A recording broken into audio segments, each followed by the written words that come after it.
Sobat Pasar Horor PHC. Tak lupa di awal ini aku ucapkan terima kasih sudah hadir untuk menyimak kisah ini. Terima kasih sudah memberi like, terima kasih sudah berkomentar, dan terima kasih sudah subscribe channel ini. Dadi wong kuwi kudu sing semeleh. Ojo dumeh duwe donya lan jabatan malah minta wong kere. Jadi orang itu harus yang rendah hati.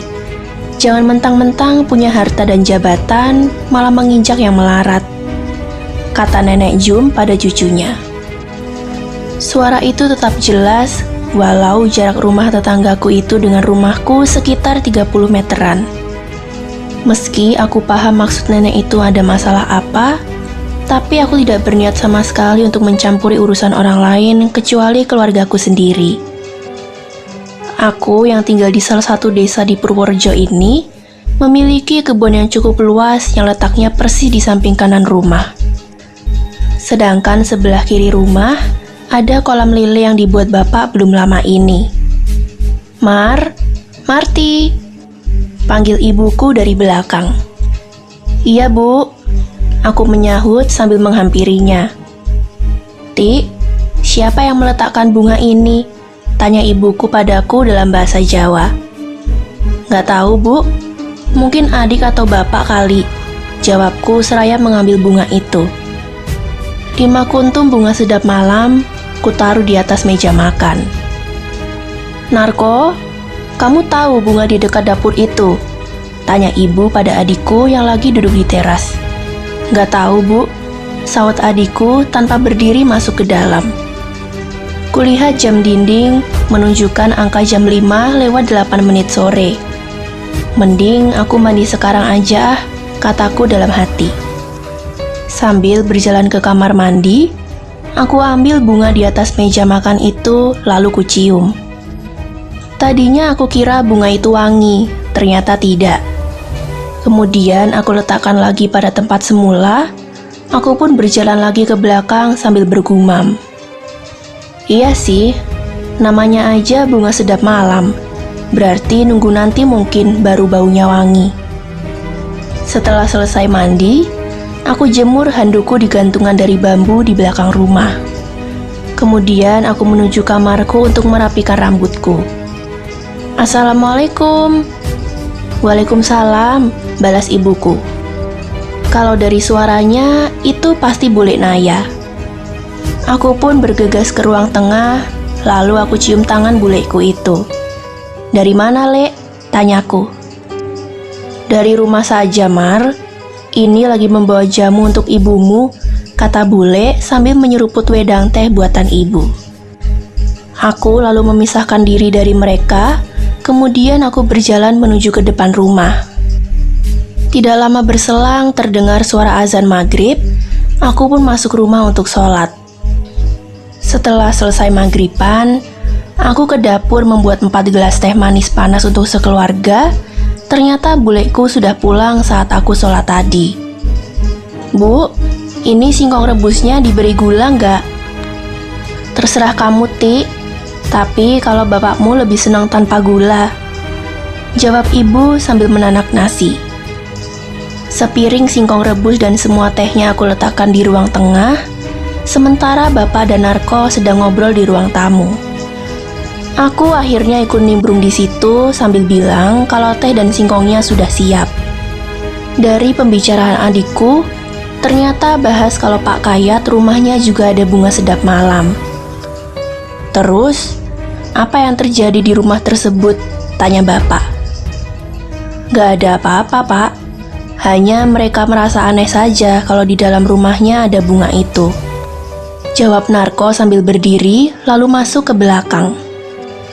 Beberapa menit kemudian, malah Narko dan ibu membawa teh dan singkong yang ibu rebus sebelum aku buat teh tadi. Tiba-tiba ada suara benda jatuh dari belakang. Mendengar itu, aku langsung bergegas ke belakang. Aku amati di sekeliling dapur, tidak ada benda jatuh. Di ruang tengah pun tidak kutemukan sesuatu yang jatuh. Aku hendak kembali ke depan, tapi mataku tertarik pada bunga sedap malam yang kutaruh pada sebuah piring. Nampak pada mekar, dan hidungku juga menangkap bau wangi yang mungkin dari bunga itu. Aku ambil sekuntum, lalu aku cium. Wah, wangi banget. Padahal baru jam segini. Bagaimana jika makin malam ya? Kataku dalam hati. Aku kembali berkumpul dengan keluarga sambil bilang kalau bunganya mekar dan harum. Tidak terasa kami ngobrol hingga terdengar azan dari kejauhan. Makan yuk pak, ajak ibuku. Aku dan adikku juga mengikuti bapak ke ruang tengah. Kami makan seadanya. Maklum, hidup di desa, jadi apa-apa tetap seadanya dan sederhana. Di tengah-tengah kami makan, ada suara orang berjalan dari arah depan. Mungkin ada tamu, pikirku. Narko buru-buru ke pintu depan, hanya beberapa detik sudah kembali. Gak ada siapa-siapa kok pak, celetuk adikku sambil meneruskan makan. 5 menit berselang, suara langkah itu ada lagi. Tanpa menunggu lama, aku langsung bergegas ke depan. Kulihat kanan kiri, tetap tidak ada satupun tamu di halaman depan. Aku jadi merinding, perasaan takut mulai merasuki pikiranku. Aku agak setengah berlari segera menuju ke dalam setelah menutup pintu depan. Tetap gak ada tamu kok pak. Aku takut. Ngeri pak, jadi kayak di cerita-cerita horor. Ibuku tertawa melihat ocehanku itu. Jam segini gak ada setan ya Marty? Seloroh ibuku yang disambut tawa bapakku. Ya udah, ibu gak ngalami sih gimana tadi saat di depan, ujarku.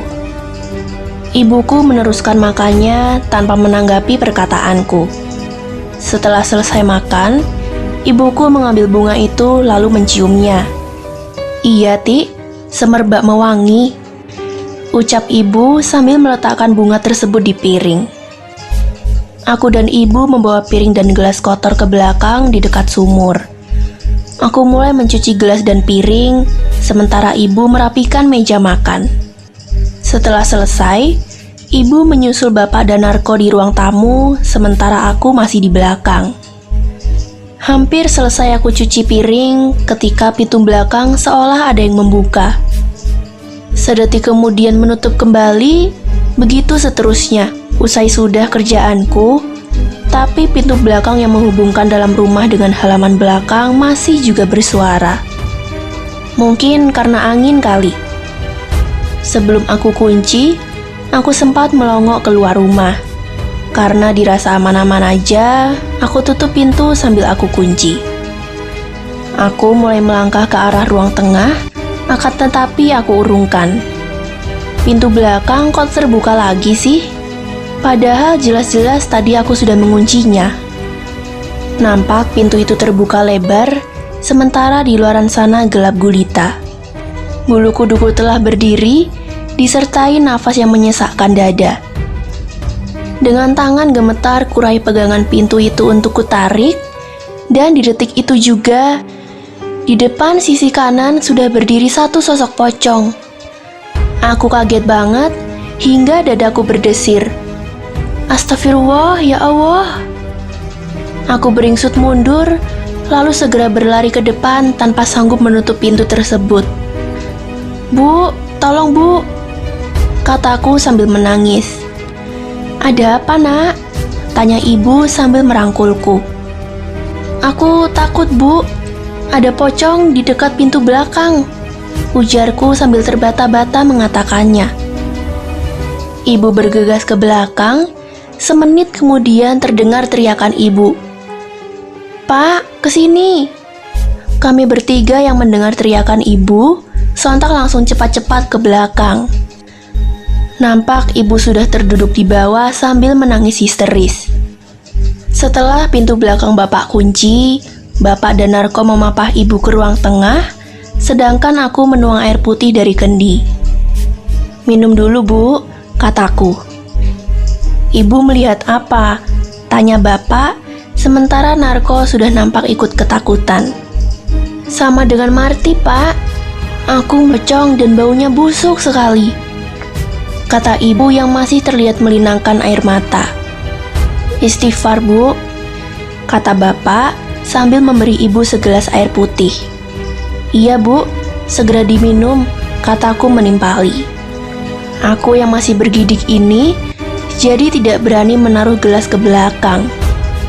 Sebaiknya ibu tiduran di kamar ya, ujar bapak lagi. Setelah ibu dan bapak masuk kamar, aku nyuruh Narko untuk menutup pintu depan. Dengan gagah berani dia melangkah ke arah depan. Terdengar pintu dikunci, lalu dia kembali duduk berhadapan dengan aku di ruang tengah. Mbak tadi habis apa kok bisa dilihat di pocong? Tanya adikku. Aku habis cuci piring, Nar, sautku. Bukan itu maksudku. Kenapa kamu bisa melihat pocong? Padahal sebelum-sebelumnya nggak pernah kan, Mbak? Kata Narko mengubah pertanyaannya. Perasaan Mbak nggak melakukan apapun kok, Nar. Lagian Mbak dari pagi nggak pergi-pergi. Sesaat kemudian aku bilang kalau mau sholat isya, sementara Narko masih duduk di ruang tengah sambil makan singkong rebus. Tidak lama kemudian aku keluar dari kamar untuk kembali duduk di ruang tengah. Kuliah jam dinding menunjukkan pukul 8:43. Iya, Mbak Mar, bunga itu makin malam makin wangi ya, kata dia. Iya, Nar, makanya dinamakan bunga sedap malam. Karena jika malam hari, baunya pasti sedap mewangi. Kataku dengan berlagak sok tahu, padahal aku juga baru tahu tadi saat maghrib. Tiba-tiba Narko berdiri, lalu berjalan ke arah belakang. Hei, kamu kemana? Mbak ikut ya? Panggilku menyusul adikku. Mbak, aku mau pipis, Mbak. Jangan ikut masuk loh ya, kata Narko sambil menutup pintu kamar mandi. Hanya sebentar saja, dari dalam kamar mandi terdengar adikku berteriak minta tolong. Aku jadi panik dan tidak bisa apa-apa. Untungnya, tak lama bapak bergegas datang menghampiri. Dan pintu kamar mandi itu terbuka, nampak Narko dengan wajah yang pucat berjalan mendekati bapak. Begitu aku mau pipis, di sebelahku sudah ada pocong, Pak. Sudah, nggak apa-apa. Pocongnya sudah pergi kok, kata bapakku sambil mengajak aku dan Narko kembali ke ruang tengah. Setelah duduk bertiga, bapak lantas menanyai aku dan Narko. Coba diingat-ingat, kalian habis ngapain kok jadi bisa melihat pocong? Tanya bapak dengan nada yang serius. Gak ngapa-ngapain kok, Pak. Seharian aku di rumah aja, kataku meyakinkan. Aku juga gak melakukan apa-apa loh, Pak. Narko ikutan menjawab. Ya sudah, besok bapak akan cari tahu pada orang-orang. Ayo, sekarang siapa yang mau ke kamar mandi? Mumpung bapak belum tidur. Aku dan Narko bergantian pipis, dan rupanya ibu juga menyusul untuk ke kamar mandi. Kira-kira jam 9:30, aku sekeluarga mulai tidur dengan harapan besok tidak ada penampakan yang mengerikan seperti pada malam ini. Pagi sekitar jam 8, Pak Kayat datang ke rumah. Dari obrolan Pak Kayat dengan bapak, beliau bilang kalau istrinya, Bu Jenab, girap-girap ketakutan setelah melihat pocong di samping rumahnya. Lalu Pak Kayat menanyakan ke bapakku kira-kira istrinya itu kenapa. Bapak bilang kalau belum bisa memastikan hal itu penyebabnya apa. Di situ aku jadi teringat, adikku juga mengatakan kalau di rumah Pak Kayat ditemukan bunga sedap malam juga. Lalu siapa yang menaruh bunga tersebut? Kenapa hanya di rumahku dan rumah Pak Kayat saja? Kenapa di rumah tetangga lain tidak ada? Pertanyaan-pertanyaan itu yang terus berkecamuk di pikiranku. Oke lah, jika mungkin karena ada bunga itu jadinya muncul pocong. Akan tetapi sekali lagi, kok bisa bunga tersebut tergeletak di dalam rumah tanpa ketahuan siapa yang menaruh? Setelah Pak Kayat pamit pulang, bapak memanggilku. Kamu ikut bapak ke beberapa tetangga ya, Ti? Oh, nggih Pak. Aku ganti baju sebentar, sautku. Assalamualaikum, kula nuwun, kataku. Waalaikumsalam Mbak Marti. Monggo Pak Ipul, silahkan duduk, jawab Bu Nur, istri Pak Subur. Bapak tidak di rumah ya Bu? Tanya bapakku. Nggih Pak, lagi ke pasar menjual ayam, kata Bu Nur. Akhirnya bapak menyampaikan masalah bunga yang dialami kami dan Pak Kayat, dan Bu Nur bilang kalau bunga sedap malam itu nggak boleh dicium setelah maghrib. Maksudnya tidak boleh bunganya didekatkan ke hidung, karena pasti akan terjadi penampakan demit bagi yang menciumnya. Tapi, kenapa bunga itu bisa di dalam rumah kami dan rumah Pak Kayat ya Bu? Tanyaku pada ibu yang rumahnya selisih 4 rumah dari rumahku. Nah, kalau itu, aku nggak tahu ya Mbak Marti. Jawab Bu Nur yang nampak kebingungan. Ya udah Bu, kalau begitu kami pamit dulu, salam buat Bapak, kata bapakku. Kami pun ke rumah Pak Rijan dan juga ke rumah Pak Kluwung. Namun, sama halnya dengan Bu Nur, mereka berdua juga tidak tahu jawabannya. Tapi Pak Kluwung berjanji akan membantu, dan Pak Rijan pun sama, juga akan mencarikan solusinya. Sekembalinya aku dan Bapak dari rumah beberapa tetangga, Bapak langsung pamitan pada ibu, aku, dan Narko. Beliau mau ke desa sebelah untuk mencari informasi penting. Setelah Bapak pergi, aku pun langsung ambil air wudhu, mengingat sekarang sudah terdengar azan duhur. Baru saja selesai sholat, Bule sudah berdiri di depan pintu mau mengetuk. Mari Bule, langsung masuk saja. Dek Naya, dari mana kamu? Tanya ibuku. Dari tempat temen, ini loh pring kuning Mbak Pariah, kata buleku. Pring kuning atau bambu kuning kan memang untuk mageri rumah dari roh jahat atau untuk menolak gangguan makhluk halus, kataku dalam hati. Alah dek, besok aku dimintakan lagi pada temanmu ya. Aku dan ponakanmu semalam ngeliat pocong loh, ujar ibuku pada adik kandungnya itu. Iya mbak, besok ya, kata bule sambil minum teh hangat buatan ibu. Aku berjalan ke depan, sementara mereka berdua masih asik bercakap-cakap. Aku duduk di kursi panjang di depan rumah, sembari mengamati Narko mengambil mangga di halaman depan. Aku bilang pada adikku, kalau sudah selesai, Mbak mau ngobrol sebentar. 15 menit kemudian Narko mendekatiku, sambil duduk di sebelahku nampak dia bersiap mendengarkan aku. Nar, kalau di desa kita ini apa ada tanaman bambu kuning? Tanyaku. Kayaknya ada mbak, tapi di mana ya? Katanya sambil mengernyitkan dahinya. Aku coba diam dulu untuk memberi dia kesempatan berpikir. Seingatku ada mbak, yang batangnya kecil-kecil kan? Itu ada di perbatasan desa kita dengan desa sebelah mbak. Begini saja, kalau besok bule belum ngasih ibu bambu kuning, kamu besok dengan teman-temanmu carikan bambu kuning ya Nar. Siap mbak, berarti nunggu bule datang kan? Kata dia sambil berdiri, lalu berjalan membawa mangga ke dalam rumah. Sorenya, bapak pulang sambil membawa jagung 1 karung. Narko, Nar, nanti kamu bakar beberapa jagung ya, sisanya biar ibumu yang mengolah, kata bapak. Iya, bisa buat dadar jagung pak, aku menyaut sambil mengangkatnya dengan adikku ke dalam. Bagaimana pak? Apa ada info dalam menangkal hantu? Tanya ibu. Ada bu, pakai bambu kuning yang ditanam di pojok-pojok rumah, tapi baru besok bu, jawab bapak sambil bersiap-siap mau mandi. Aku dan ibu sudah mandi, berarti tinggal Narko yang belum, kataku dalam hati. Nar, kamu segera mandi loh ya setelah bapak selesai, ujarku. Setelah maghriban, aku duduk dengan ibu di ruang tengah. Nar, kamu kesini sebentar, panggilku.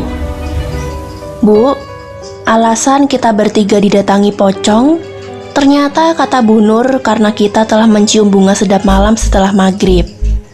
Jadi kalau nyiumnya siang, justru nggak apa-apa bu, kataku menjelaskan info dari Bu Nur. Walah, iyo yo, Makanya ibu didatangi pocong, Tik, kata ibuku. Berarti kita bertiga pasti telah menghirup bunga itu setelah maghrib. Kalau bapak sih aman karena nggak menghirupnya, kataku menandaskan. Seperti biasa, kami makan malam bersama dengan lauk dadar jagung buatan ibu. Semoga malam ini tidak ada lagi penampakan pocong, gumam bapak sambil makan. 30 menitan kira-kira kami menuntaskan makan malam dengan lahapnya. Aku dan ibu membawa piring dan gelas untuk aku cuci. Aku sebenarnya masih takut sendirian di belakang, sementara adikku dan ibu membereskan meja makan di ruang tengah. Pokoknya kalau ada pocong lagi, aku langsung teriak dan lari ke depan. Aku mulai membilas semua gelas dan piring sampai bersih, setelah sebelumnya aku gosok dengan sabun colek. Ternyata aman malam ini, pikirku. Dengan santai aku melangkah ke halaman depan sambil melihat Narko mulai buat api untuk membakar jagung.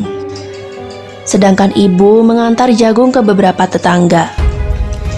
Singkat kata, kami pun kekenyangan makan jagung bakar sambil guguyonan. Setelah selesai, aku sapu daun jagung yang berserakan di tanah.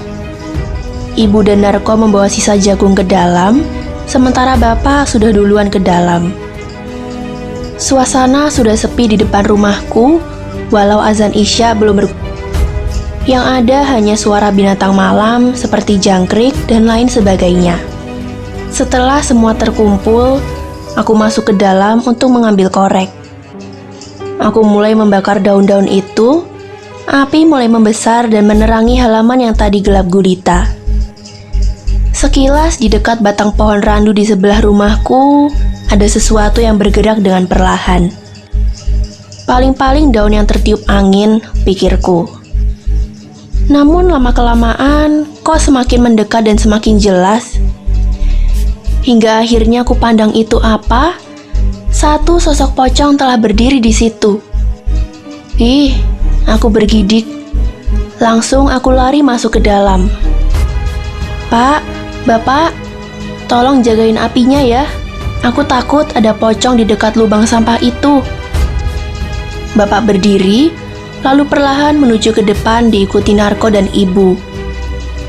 Aku jadinya kembali ke depan lagi, karena semua pada ke depan. Bulu kuduku masih berdiri, dadaku sangat tersengal. Aku bisa lihat wajah pocong itu dengan jelas karena dari nyala api yang membakar sampah. Kami bertiga duduk di kursi panjang depan rumah, sedangkan bapak lagi berjongkok dekat sampah yang sudah mulai habis terbakar. Malam ini, kami harus selalu bersama sampai hari esok tiba, kataku dalam hati. Dan memang benar, mau pipis kami berempat selalu ke belakang bareng. Sampai tidur pun, aku dan Narko ikutan tidur sekamar dengan bapak ibu. Besoknya, sore sekitar jam 4-an, Pak Subur suami Ibu Nur membawa 3 batang bambu kuning. Ini Pak bambu kuningnya. Mari kita pasang di 4 penjuru rumah, kata Pak Subur mengajak bapakku. Tidak lama, Pak Rijan bersama Pak Kiai juga nampak menuju rumahku. Aku, Narko, dan ibuku yang sedari tadi hanya duduk di depan rumah, menjadi berdiri saat mereka sudah mendekat. Assalamualaikum. Waalaikumsalam, ucap kami membalas salam dari Pak Kiai itu. Ibu dan adik-adik tenang saja ya, tunggu saat maghrib nanti dan lihat apa yang akan terjadi. Beberapa warga mulai berdatangan, mungkin sudah tahu rencana Pak Kiai Diran tersebut. Dan ternyata banyak warga mengeluhkan pada Pak Kiai kalau rumahnya juga ada bunga sedap malam. Singkat kata, setelah azan maghrib terdengar, Pak Kiai menyuruh mengambil bunga itu dari rumah masing-masing, lalu ditaruh di tengah jalan desa itu. Aku dengan ragu-ragu mengajak bapakku masuk untuk mengambil bunga yang masih ada di atas meja. Setelah keluar rumah, aku bergegas meletakkannya di tengah jalan yang ditunjuk Pak Kiai. Ketika semua bunga telah terkumpul, Pak Kiai mengucap doa. Sebentar kemudian, betapa kagetnya aku dan warga yang lain Entah dari mana datangnya, yang jelas beberapa pocong mendekati bunga-bunga yang tergeletak di tanah tersebut. Pemandangan yang mencekam ini disaksikan semua warga sambil berjongkok untuk melihat kejadian yang seram itu. Dan yang membuatku terkejut lagi adalah munculnya Nenek Jum atau warga biasa menyebutnya Mbah Jumiatun.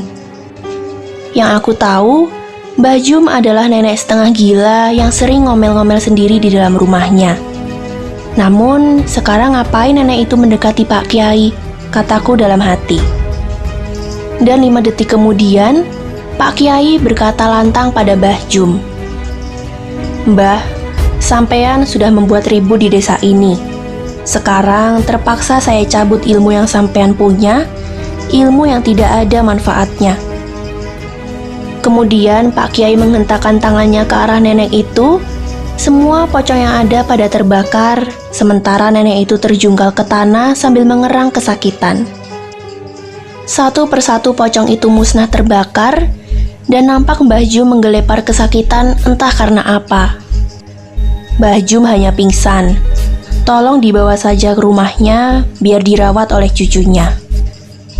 Dan untuk semua warga, seandainya malam ini masih ada pocong lagi, pukul saja dengan bambu kuning itu, maka makhluk itu akan musnah. Lalu warga pun mengambil bambu kuning yang sudah dipotong-potong oleh Bapak dan Pak Subur tadi.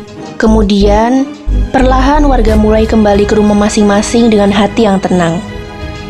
Tapi jujur, malam ini aku masih ada rasa takut jika sendirian. Namun, aku mesti berani sekarang. Dengan memegang bambu kuning, aku menuju ke kamar mandi. Setelah buang air kecil, aku perlahan mau ke kamarku.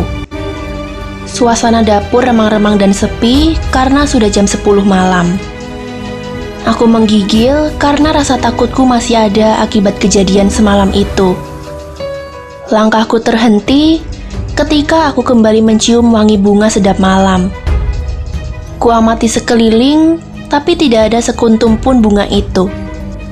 Dengan perasaan yang lega, aku kembali berjalan ke depan. Namun betapa terkejutnya aku, persis di depanku sudah berdiri sosok hitam tinggi besar. Aku jadi makin ketakutan, mau berteriak tapi mulutku terkunci rapat, mau lari pun tidak bisa. Seolah kakiku dipaku dengan lantai. Keringat sudah membasahi bajuku, dan beberapa detik kemudian aku baru sadar kalau aku memegang tongkat bambu kuning. Tanpa banyak pertimbangan, kusabetkan tongkat ini ke arah iblis hitam itu. Dan tidak kusangka, sabetanku mengenai tubuh genderuwo tersebut. Begitu kena, langsung lenyap tak berbekas. Dengan perasaan yang sangat ketakutan ini, aku bergegas ke arah kamarku. Anehnya, kakiku tidak terkunci lagi dan mulutku juga sudah bisa menyuarakan panggilan ke Bapak. Sampai di sini kisah mencekam ini. Semoga terhibur serta bisa mengambil hikmahnya. See you soon. Bye.